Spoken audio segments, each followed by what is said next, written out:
नमस्कार, BTV news के इस बुलेटिन में आपका स्वागत है। सबसे पहले आइए एक नजर डालते हैं आज की कुछ खास खबरों पर। टीवी न्यूज की हेडलाइन के प्रायोजक हैं जायसवाल हीरो। जायसवाल हीरो आपके अपने शहर बालाघाट में हीरो कंपनी की बाइक एवं मोपेड गाड़ियों का भव्य शोरूम जायसवाल हीरो सभी ग्राहकों को दशहरा एवं दीपावली की हार्दिक शुभकामनाएं।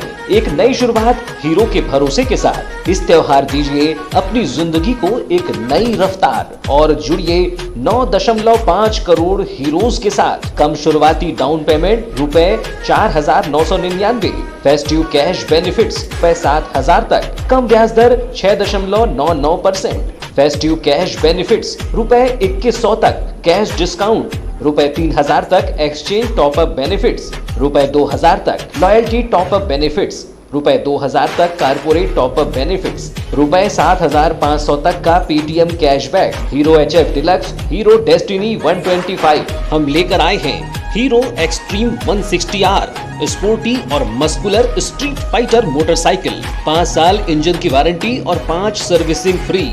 तो अब सोच क्या रहे हैं, फौरन चले आइए जायसवाल हीरो। हमारा पता है Jaiswal Hero, Ambedkar Chowk, degree college road, Balaghat. Mobile number 9425822335।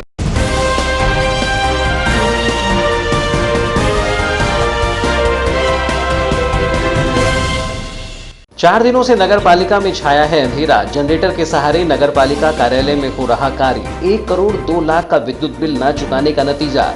जल्द ही बंद हो सकती है नगर की स्ट्रीट लाइट और फिल्टर प्लांट। 4 दिनों के भीतर विद्युत बिल चुकाने विद्युत विभाग ने दिया नोटिस। बिरसा जनपद के सचिवों ने सौंपा ज्ञापन। खंड विकास अधिकारी को हटाने की रखी मांग। डीपीओ की कार्यप्रणाली पर उठाए सवाल। अनियमितता बरतने वाले सचिवों का हो रहा निलंबन। सहकारी कर्मचारियों ने पुनः प्रारंभ की हड़ताल। अनिश्चितकालीन हड़ताल पर गए सहकारी कर्मचारी। जिला खाद्य अधिकारी को स्थानांतरित किए जाने की मांग। जब तक मांगी नहीं होती पूरी, जारी रहेगी हड़ताल। अन्य 4 सूत्री मांगों को लेकर कर रहे हैं हड़ताल।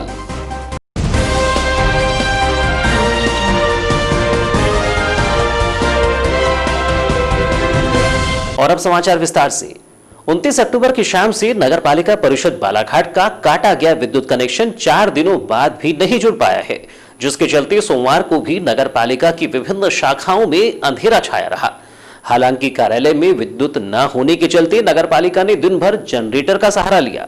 वहीं विद्युत विभाग की माने तो अगर 4 दिनों के भीतर नगर पालिका ने नगर की स्ट्रीट लाइट और फिल्टर का बकाया बिल जमा नहीं किया तो विद्युत विभाग यहां भी विद्युत कनेक्शन काटने की कार्यवाही करेगा।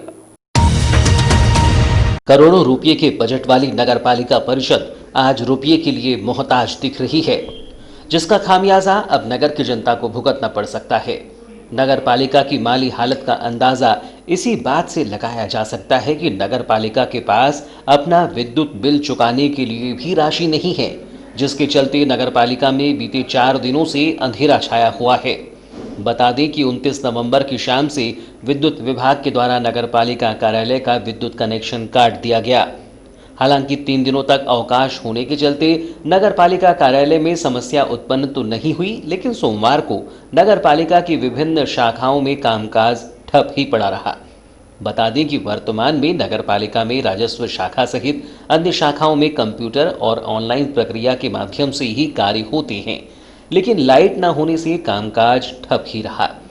हालांकि इस दौरान नगरपालिका के द्वारा दिन भर नगरपालिका में लगे जनरेटर का जमकर उपयोग किया गया और शासकीय राशि से जमकर डीजल का दुरुपयोग किया गया, लेकिन सोमवार को भी नगरपालिका अपना बकाया विद्युत बिल जमा नहीं कर पाई।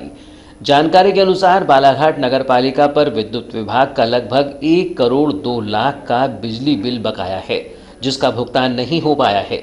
जानकारी के अनुसार बालाघाट नगरपालिका ने 1.5 साल से फिल्टर प्लांट का बिजली बिल जमा नहीं किया है। शहर के आवश्यक सेवाओं में शामिल जलापूर्ति ठप न हो, इस लिहाज से विद्युत विभाग ने कनेक्शन विच्छेद करने की कार्यवाही नहीं की। वहीं नगरपालिका ने पिछले 4 माह से स्ट्रीट लाइट और नगरपालिका कार्यालय का भी बिल जमा नहीं किया है। लगातार विभाग के अफसरों के आग्रह के बाद भी नगरपालिका सीएमओ और लेखा अधिकारी ने इसे गंभीरता से नहीं लिया, जिसका नतीजा यह रहा कि विद्युत विभाग ने नगरपालिका की लाइट काट दी। जबकि विद्युत विभाग ने नगरपालिका को हिदायत दी है कि अगर 4 दिनों के भीतर नगरपालिका के द्वारा फिल्टर प्लांट और स्ट्रीट लाइट के विद्युत बिलों का भुगतान नहीं किया गया तो इनके विद्युत कनेक्शन भी काट दिए जाएंगे। मध्य प्रदेश विद्युत वितरण कंपनी पूर्व क्षेत्र के शहरी क्षेत्र के जेई अजय कुमार साहू ने बताया कि नगरपालिका ने लगभग 4 महीनों से अपना बकाया विद्युत बिल का भुगतान नहीं किया है, जिसके चलते नगरपालिका कार्यालय की विद्युत विच्छेदन की कार्यवाही की गई है। वहीं फिल्टर प्लांट और स्ट्रीट लाइट के बकाया विद्युत बिलों के शीघ्र भुगतान के लिए नोटिस जारी किया गया है। अगर जल्द ही नगरपालिका विद्युत बिल का भुगतान नहीं करती है तो कार्यवाही की जाएगी।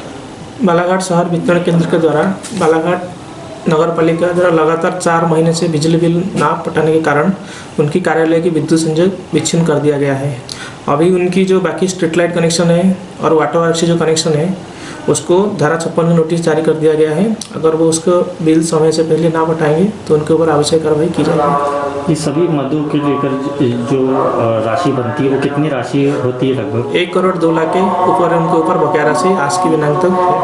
अगर जल प्रदाय और स्ट्रीट लाइट का बिल अगर नहीं पटाया जाएगा तो आने वाले समय में क्या कार्रवाई की जाएगी? तो मध्य प्रदेश विद्युत वितरण कंपनी का नियमानुसार जो भी कार्रवाई है उसके ऊपर जरूर किया जाएगा। अभी सर कितने महीने का बिल? लगातार 4 महीने से उनके द्वारा बिजली का बिल भुगतान नहीं किया गया है। सरपंच पंचायत सचिव संघ जनपद पंचायत बिरसा के तहत आने वाली पंचायतों के सचिवों द्वारा सोमवार को कलेक्ट्रेट पहुंचकर बिरसा के खंड पंचायत अधिकारी को पद से हटाने को लेकर ज्ञापन सौंपा। आधा सैकड़ा पंचायत सचिवों ने यहां पहुंचकर कलेक्टर के समक्ष मांग रखते हुए खंड पंचायत अधिकारी की कार्यप्रणाली पर सवाल उठाए। ज्ञापन में पंचायत पदाधिकारियों ने बताया कि खंड पंचायत अधिकारी राजेश सोनवानी 7 वर्ष से जनपद में पदस्थ है। इनके द्वारा ग्राम पंचायत के सरपंच एवं सचिवों को अनावश्यक रूप से प्रताड़ित किया जाता है एवं राशि की मांग की जाती है। नियम विरुद्ध कार्य करने के लिए दबाव बनाया जाता है। उनके अनुसार कार्य नहीं करने पर पंचायत राज अधिनियम के तहत कार्यवाही किए जाने की बात कही जाती है। इस वजह से पंचायत के सरपंच एवं सचिव को परेशानी उठानी पड़ रही है। ज्ञापन में खंड पंचायत अधिकारी को हटाए जाने की मांग की है। ज्ञापन सौंपने के दौरान बिरसा क्षेत्र की पंचायतों के सरपंच एवं सचिव मौजूद रहे। सचिव संघ बिरसा अध्यक्ष देवेंद्र ठाकरे ने बताया कि डीपीओ बिरसा द्वारा पंचायत सचिवों एवं सरपंचों को मानसिक रूप से प्रताड़ित किया जा रहा है। अनियमितता एवं गलती पर समझाने की बजाय रुपयों पर जोर दिया जाता है। इसलिए कलेक्टर के समक्ष उन्हें पद से हटाने को लेकर मांग रखी गई है।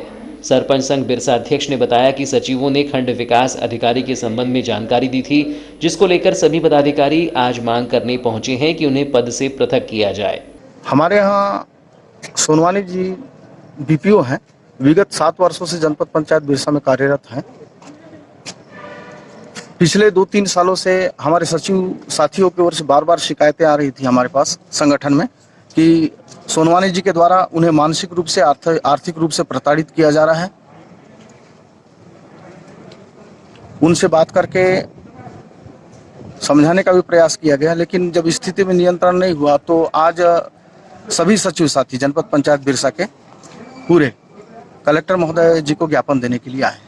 सचिव संगठन जिला अध्यक्ष भजन वलके ने कहा कि बिरसा क्षेत्र की पंचायतों के सचिव डीपीओ की कार्यप्रणाली से परेशान हैं, जिन्हें आर्थिक एवं मानसिक रूप से दबाव बनाया जा रहा था। समन्वय से जो कार्य होना चाहिए था वह नहीं हो पाया है, इसलिए उन्हें पद से हटाने को लेकर मांग रखी गई है। हमारे जनपद पंचायत परसवाड़ा के सभी सचिव साथी जो बिरसा के जो कि डीपीओ साहब के कार्यप्रणाली से त्रस्त हैं, क्योंकि बीपीओ साहब अनावश्यक रूप से सचिवों से झूठी शिकायत कर आर्थिक रूप से और मानसिक रूप से परेशान किया जा रहा था। और जो समन्वय और टीम भावना से जो कार्य होना चाहिए था वो नहीं हो पाया। और इसी तारतम्य में आज जनपद पंचायत बिरसा के समस्त साथी मुझे जिला सचिव संगठन को अवगत कराया कि आज माननीय कलेक्टर महोदय को उनके शिकायत के संबंध में ज्ञापन देना है, उनको स्थानांतरित किया जाना है। और माननीय कलेक्टर महोदय ने आश्वासन दिया है कि तत्काल उन्हें यहाँ से स्थानांतरित कर दिया जाए। सरपंचों और सचिवों से जुड़ी इस मांग को लेकर यह बात भी सामने आई है कि जिले की कुछ पंचायतों में सचिवों एवं सरपंचों के द्वारा कराए गए कार्यों में गड़बड़ी पाई जाती है एवं राशि का दुरुपयोग कर उसकी बंदरबाट कर ली जाती है। ऐसे में अधिकारियों का जवाब तलब करना तथा सचिवों को बर्खास्त करने की कार्रवाई करने के मामले बीते कुछ माह में अधिक देखे जा रहे हैं।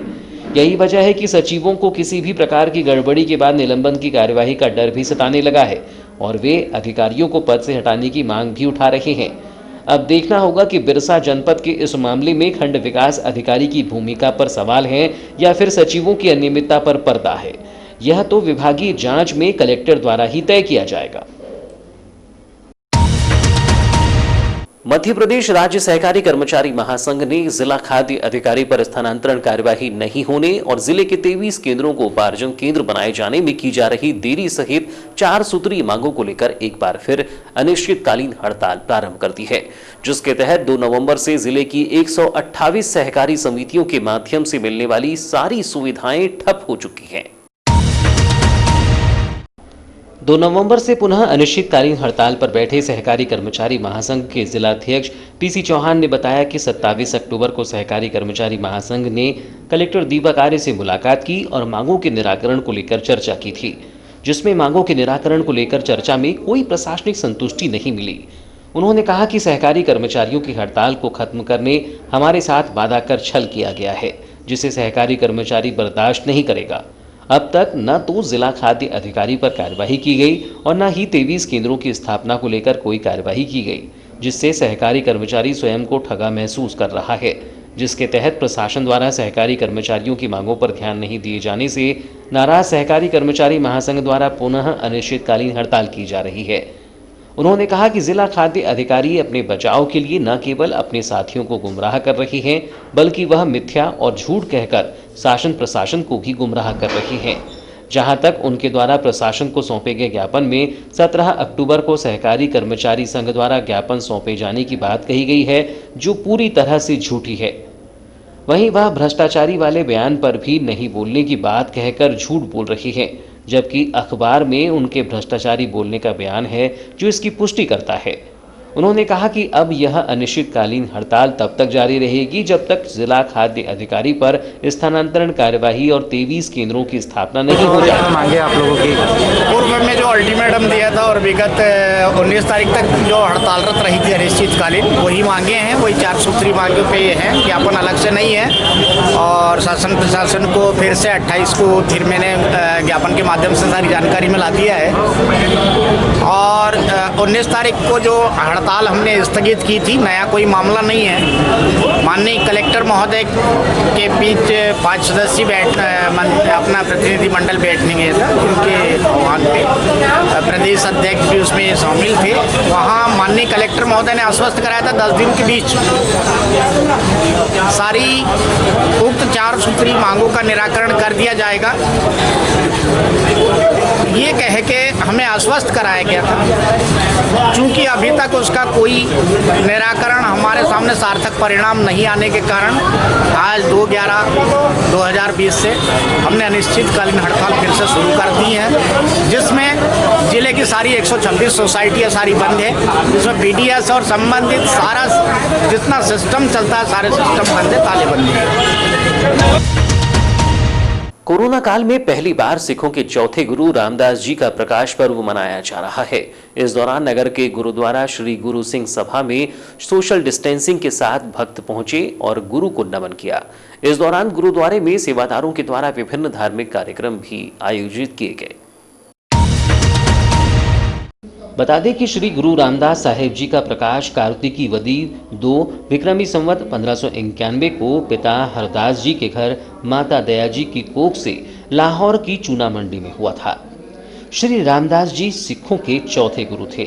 उनके जन्म दिवस को प्रकाश पर्व या गुरु पर्व भी कहा जाता है। गुरु रामदास जी को 1 सितंबर सन 1574 ईस्वी में गोविंदवाल जिला अमृतसर में श्री गुरु अमरदास जी द्वारा गुरु गद्दी सौंपी गई। 16वीं शताब्दी में सिखों के चौथे गुरु रामदास ने एक तालाब के किनारे डेरा डाला, जिसके पानी में अद्भुत शक्ति थी।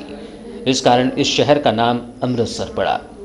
गुरु रामदास के पुत्र ने तालाब के मध्य एक मंदिर का निर्माण कराया, जो आज अमृतसर स्वर्ण मंदिर के नाम से प्रसिद्ध है।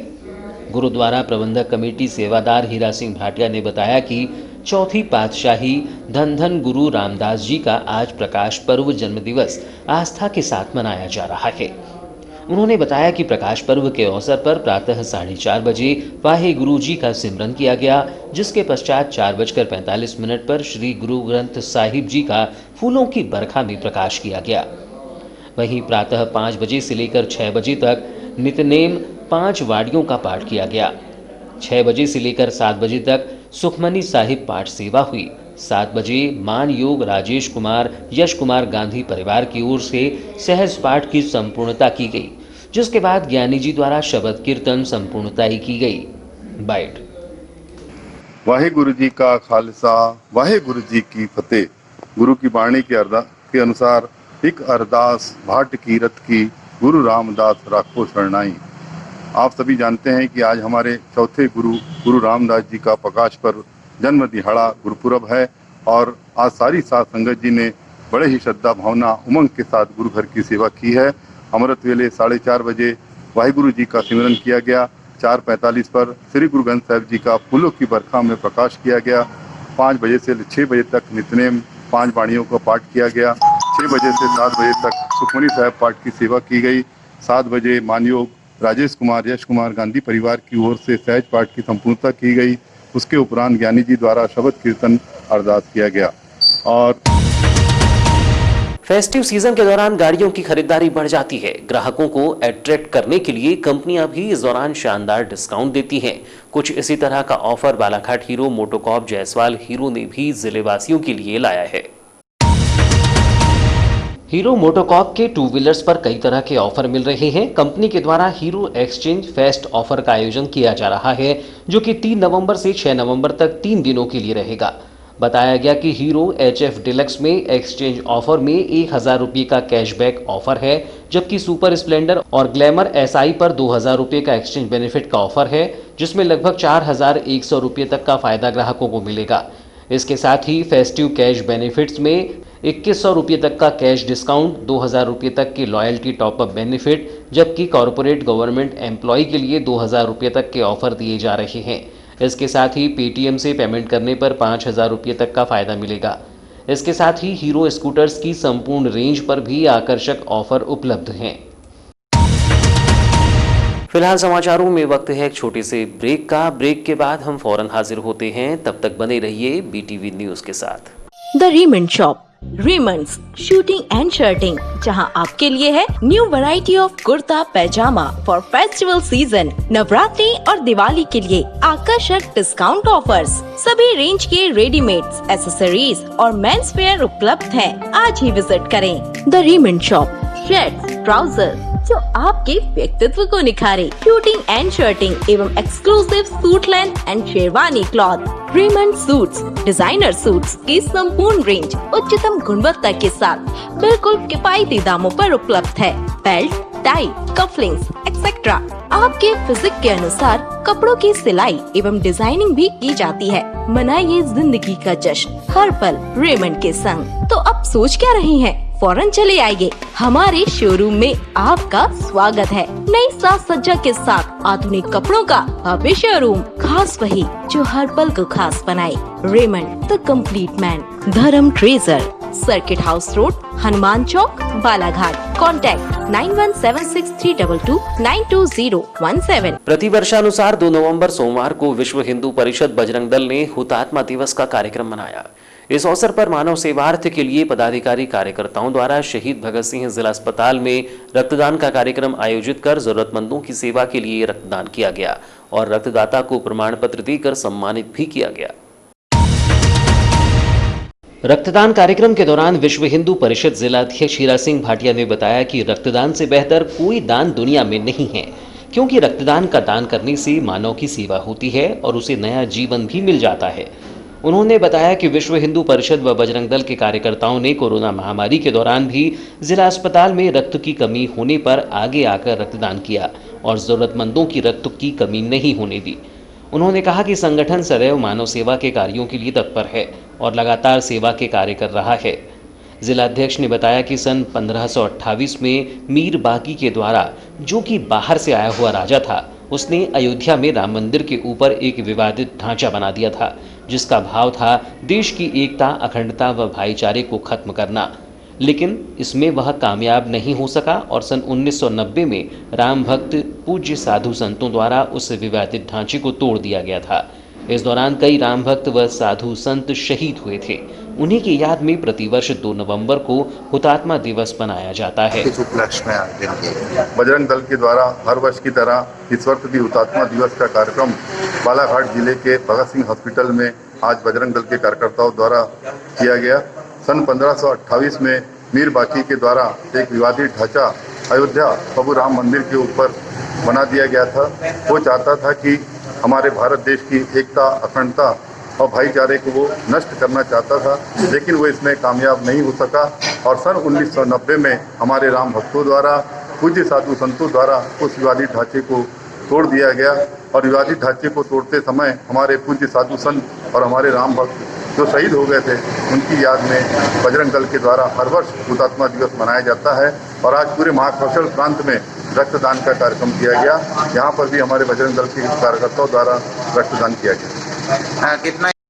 इस दौरान विश्व हिंदू परिषद जिला सह मंत्री दुर्गेश शर्मा, बजरंग दल जिला संयोजक सुरेंद्र नकपुरे, जिला सह संयोजक मुन्ना कुरील, नगर मंत्री माही चौहान, हट्टा प्रखंड अध्यक्ष देवाराम सुलाखे, सुभाष बावनकर, संजू वैद्य समेत अन्य मौजूद रहे। प्रदेश में दीपावली के पहले हो रहे उपचुनाव पर पूरे प्रदेश की नजर है। यह उपचुनाव सत्ताधारी भाजपा सरकार और कांग्रेस का प्रदेश में भविष्य तय करने वाला चुनाव है। उपचुनाव के प्रचार में जिले के कांग्रेस सेवादल जिलाध्यक्ष सौरभ लोधी के नेतृत्व में भी सेवादल के साथ ही मुरैना जिले की अंबाह विधानसभा में प्रचार प्रसार में जुटे हैं, जो घर घर जाकर कांग्रेस प्रत्याशी के समर्थन में प्रचार कर रही हैं। कांग्रेस सेवादल जिलाध्यक्ष सौरभ लोधी ने दावा किया है कि जनता के मतों से निर्वाचित सरकार को नोटों के दम पर हटाने वाली भाजपा सरकार के दिन चुनाव के बाद खत्म होने वाले हैं और एक बार फिर प्रदेश में कांग्रेस की कमलनाथ सरकार सत्ता में आने वाली है। कांग्रेस सेवादल जिलाध्यक्ष सौरभ लोधी ने बताया कि मुरैना जिले की अंबाह विधानसभा में मध्य प्रदेश कांग्रेस सेवादल के प्रदेश अध्यक्ष एवं अंबाह विधानसभा प्रभारी ठाकुर रजनीश सिंह के नेतृत्व में सेवादल पदाधिकारियों की बैठक अंबाह में आयोजित की गई, जिसमें उपचुनाव को लेकर बालाघाट सेवादल जिलाध्यक्ष सौरभ लोधी की पूरी टीम को अंबाह विधानसभा के महुआ ब्लॉक की जवाबदारी सौंपी गई। जिसके बाद बालाघाट से अंबाह पहुंचे कांग्रेस सेवादल जिलाध्यक्ष सौरभ लोधी, प्रशांत मोहारे, संतोष परिहार, त्रिलोक सुलाखे, जीतू मस्करे, अभिनव कांवरे, गगन पंचेश्वर, सागर देशमुख सहित अन्य कांग्रेस सेवादल सदस्य महुआ ब्लॉक में प्रचार की मिली जिम्मेदारी दी गई। जिम्मेदारी मिलते ही विगत 15 दिनों से सेवादल टीम सतत रूप से रात दिन सत्यप्रकाश सखवार को भारी मतों से विजयी बनाने के लिए मतदाताओं से निवेदन कर रही हैं। मैं सौरभ लोधी, कांग्रेस सेवादल जिला अध्यक्ष बालाघाट।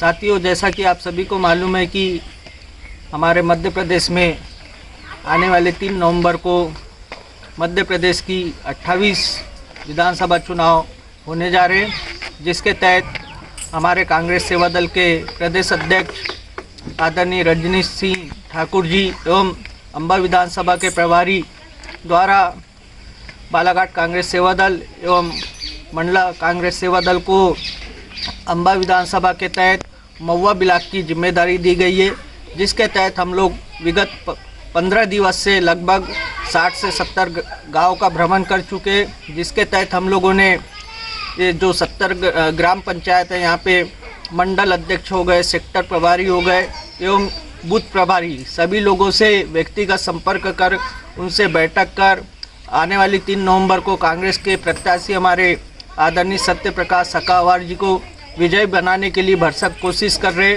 हमारे साथ में मंडला से कांग्रेस सेवादल जिला अध्यक्ष आदरणीय जीतराज कछुआ जी।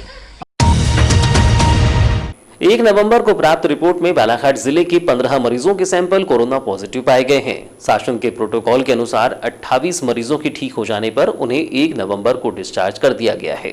इस प्रकार बालाघाट जिले में अब तक कुल 2063 मरीज कोरोना पॉजिटिव पाए जा चुके हैं।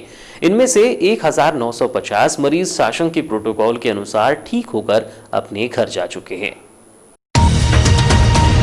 मुख्य चिकित्सा एवं स्वास्थ्य अधिकारी डॉक्टर मनोज पांडे से प्राप्त जानकारी के अनुसार 1 नवंबर को कोरोना पॉजिटिव पाए गए 15 मरीजों में किरनापुर तहसील के ग्राम चिखला के 2 मरीज, पारा का 1 मरीज, नगरीय क्षेत्र बालाघाट के वार्ड नंबर 17 दादाबाड़ी मंदिर के पास का 1 मरीज, वार्ड नंबर 2 भटेरा चौकी के 2 मरीज, सरस्वती नगर का 1 मरीज, समनापुर का 1 मरीज, लांजी तहसील के ग्राम कटंगी का 1 मरीज, लाड़सा का 1 मरीज, बिरसा तहसील के ग्राम मुंडखुसरी के 2 मरीज, नगरीय क्षेत्र वारासिवनी के वार्ड क्रमांक 2 के 2 मरीज और वार्ड क्रमांक 15 का 1 मरीज शामिल है। इस तरह जिले में 91 कोरोना पॉजिटिव मरीजों का उपचार किया जा रहा है। 12 मरीजों को उपचार के लिए मेडिकल कॉलेज छिंदवाड़ा रेफर किया गया है और 10 मरीजों की मृत्यु हो चुकी है। अन्य जिलों एवं राज्यों में बालाघाट जिले के 110 व्यक्ति कोरोना संक्रमित पाए गए हैं। कोरोना पॉजिटिव पाए गए मरीजों के उपचार के लिए जिला प्रशासन बालाघाट द्वारा पर्याप्त संख्या में बेड का इंतजाम किया गया है। कोविड सेंटर गोंगलई, बालाघाट, बैहर एवं लांजी में 575 बेड एवं ITI के पीछे बूढ़ी बालाघाट में बनाए गए कोविड अस्पताल में ऑक्सीजन सुविधा युक्त 105 बेड का इंतजाम किया गया है। 2 नवंबर की शाम 5 बजे की स्थिति में कोविड केयर सेंटर में 575 में से 10 बेड मरीजों से भरे हैं। ऑक्सीजन युक्त ICU बेड पर 2 मरीज भर्ती हैं। 79 मरीजों को होम आइसोलेशन में भर्ती रखा गया है। कोरोना पॉजिटिव 867 मरीजों को आरोग्य कसायम काढ़ा दिया जा रहा है। कोरोना जांच के लिए बालाघाट जिले से 36,525 सैंपल भेजे जा चुके हैं। इनमें से 32,869 सैंपल की रिपोर्ट नेगेटिव आई है।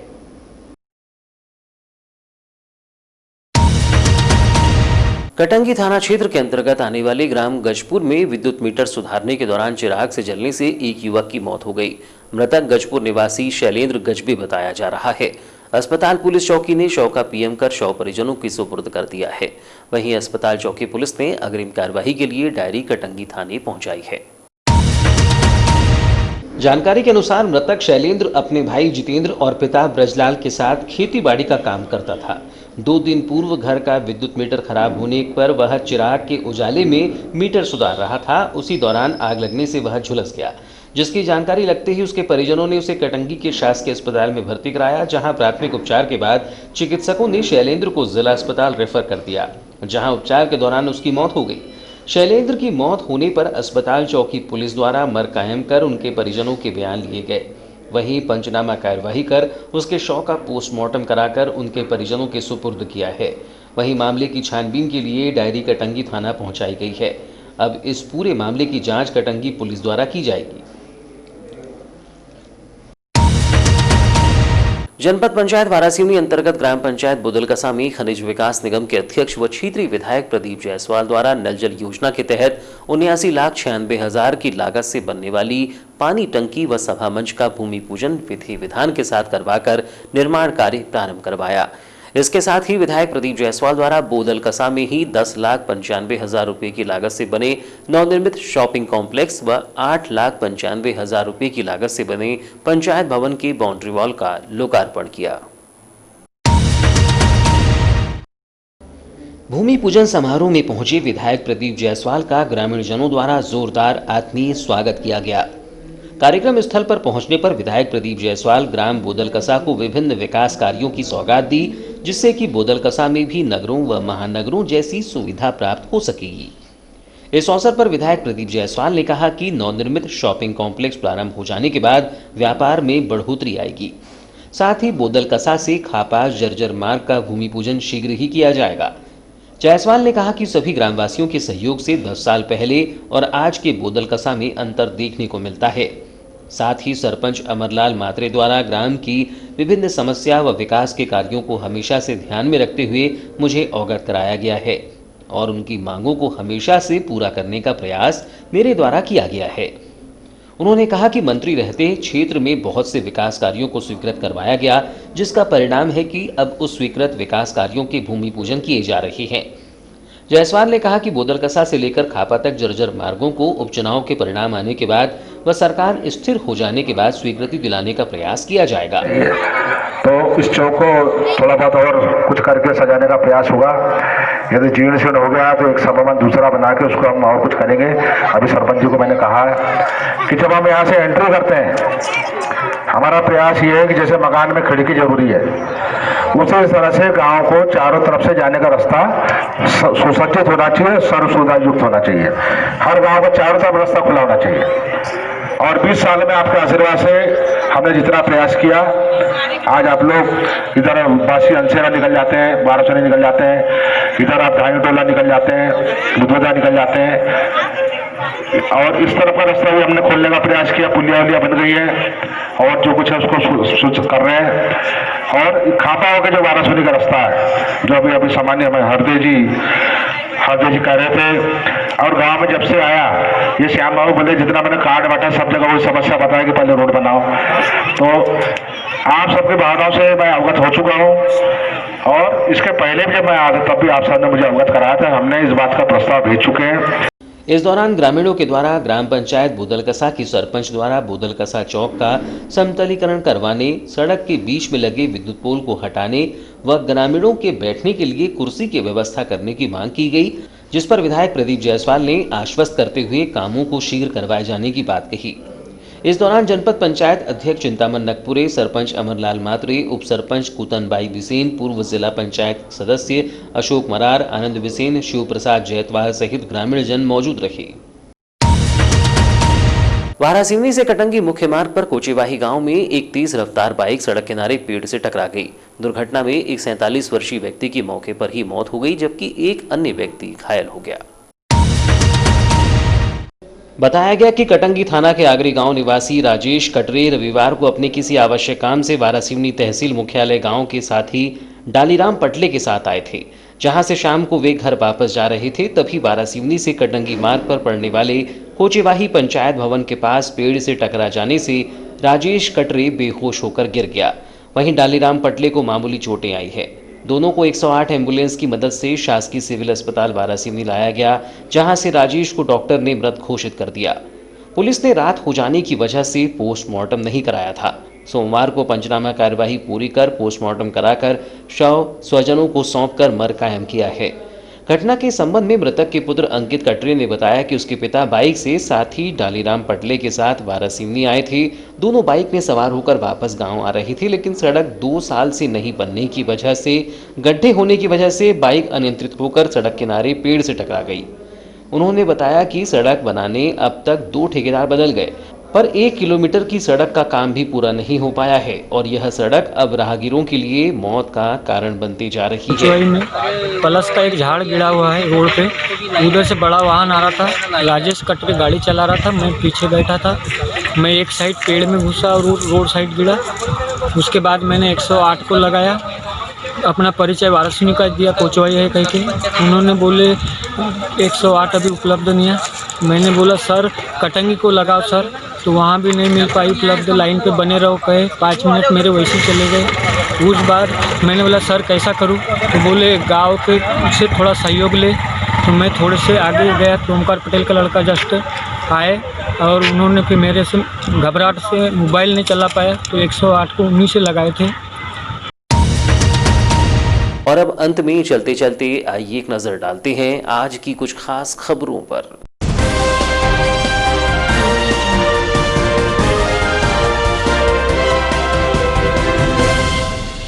चार दिनों से नगर पालिका में छाया है अंधेरा। जनरेटर के सहारे नगर पालिका कार्यालय में हो रहा कार्य। 1 करोड़ 2 लाख का विद्युत बिल न चुकाने का नतीजा।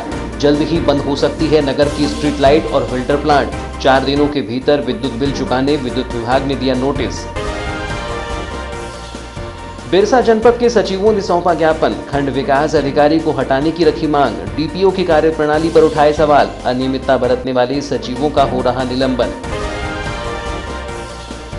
सहकारी कर्मचारियों ने पुनः प्रारंभ की हड़ताल। अनिश्चितकालीन हड़ताल पर गए सहकारी कर्मचारी। जिला खाद्य अधिकारी को स्थानांतरित किए जाने की मांग। जब तक मांगी नहीं होती पूरी जारी रहेगी हड़ताल।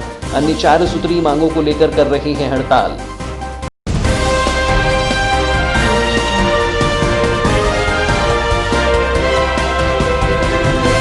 तो ये थी अब तक की खबरें। नई खबरों के साथ एक बार फिर हम हाजिर होंगे। तब तक के लिए दीजिए इजाजत। नमस्कार।